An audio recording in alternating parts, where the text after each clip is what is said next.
à Madame Chantal Jourdan pour le groupe socialiste. Merci Madame la Présidente. Ma question s'adresse à Monsieur le Ministre de la Transition écologique. Après des jours et des jours de discussion, les accords de la COP28 notifient que nous entrons dans l'ère de la transition hors des énergies fossiles dans les systèmes énergétiques. Nous ne pouvons que regretter l'absence d'une fin programmée. L'accord spécifie que l'évolution doit se faire de manière juste, ordonnée et équitable, ce qui rappelle l'impératif d'une solidarité mondiale et un engagement déterminé des pays du Nord.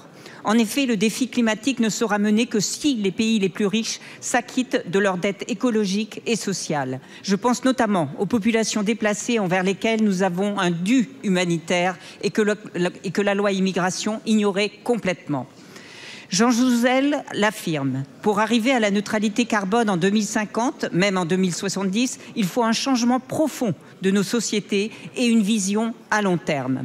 Les solutions technologiques ne peuvent être le seul remède. Beaucoup d'entre elles ne seront effectives qu'à l'horizon 2050. C'est le cas notamment des SMR ou encore des avions décarbonés qui ne résolvent aucunement les atteintes à nos écosystèmes. Il y a urgence et notre pays doit largement prendre sa part en mettant en œuvre les solutions que nous avons à portée de main. La baisse de nos émissions de gaz à effet de serre doit être associée à une politique globale de préservation de notre environnement et une attention particulière à la biodiversité. Cela passe par une agriculture respectueuse de l'environnement, débarrassée des intrants chimiques, un investissement massif dans le ferroviaire, ainsi qu'une ambition plus forte en matière de rénovation thermique. Enfin, notre politique énergétique doit être définitivement clarifiée. Nous attendons depuis de longs mois un débat sur la loi de programmation sur l'énergie et le climat. La négligence du développement des énergies renouvelables nous expose à un trou d'air énergétique dans la décennie 2030-2040. Même le nucléaire que vous voulez reprendre ne répondra pas à ce manque. Monsieur le ministre, ma question est donc la suivante. Quand mettrez-vous au débat la trajectoire énergétique de notre pays et la France fera-t-elle partie des pays moteurs pour la sortie des énergies fossiles? Je vous remercie. Merci beaucoup, ma chère collègue. La parole est à Monsieur Christophe Béchu, ministre en charge de la transition écologique et de la cohésion des territoires. Madame la Présidente, Mesdames et Messieurs les députés, Madame la députée Jourdan, merci pour votre question. J'excuse à nouveau Agnès Pannier-Runacher qui aura l'occasion de venir présenter cette stratégie globale. Quelques éléments. D'abord pour vous dire que le président de la République a eu l'occasion de rappeler à Dubaï les dates de sortie des énergies fossiles pour que notre pays ne se contente pas d'aller chercher un accord, mais mette en face des dates. 2027 pour le charbon, entre 2040 et 2045 pour le pétrole et 2050 pour le gaz. Ça, c'est la sortie.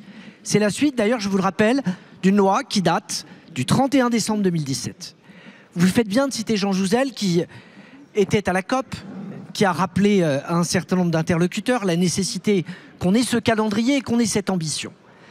Dans les points positifs de cette COP, nous avons le mot de transition et nous avons le rappel du 1,5 qui veut dire 43% de baisse d'ici la fin de la décennie. Là où je vous rejoins, c'est qu'il ne faudrait pas qu'on se dise que des technologies vont nous conduire à remplacer des efforts ou ce que la nature nous permet.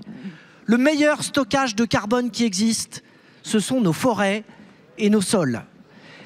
Qu'il y ait une technologie de stockage au travers des CCS qui puisse jouer de manière partielle un rôle pour des secteurs où nous n'avons pas de solution de décarbonation, pourquoi pas, mais miser là-dessus en pensant que c'est ça qui nous permettra d'avoir la décarbonation, ce sera à la fois faire prendre un risque à notre humanité et nous retrouver dans une situation qui serait complexe. On a à se hisser de manière globale. Le point sur lequel nous avons manifestement une divergence, c'est le nucléaire. Le nucléaire nous permet aujourd'hui d'avoir une énergie moins carbonée que nos voisins. Et précisément, les écarts que nous avons avec les Allemands et la réouverture des mines de charbon là-bas est en train de provoquer des explosions d'émissions et des dégâts pour la santé. Sortez des postures, regardez la réalité en face, les énergies renouvelables, le nucléaire et le stockage naturel. Merci beaucoup, Monsieur le ministre.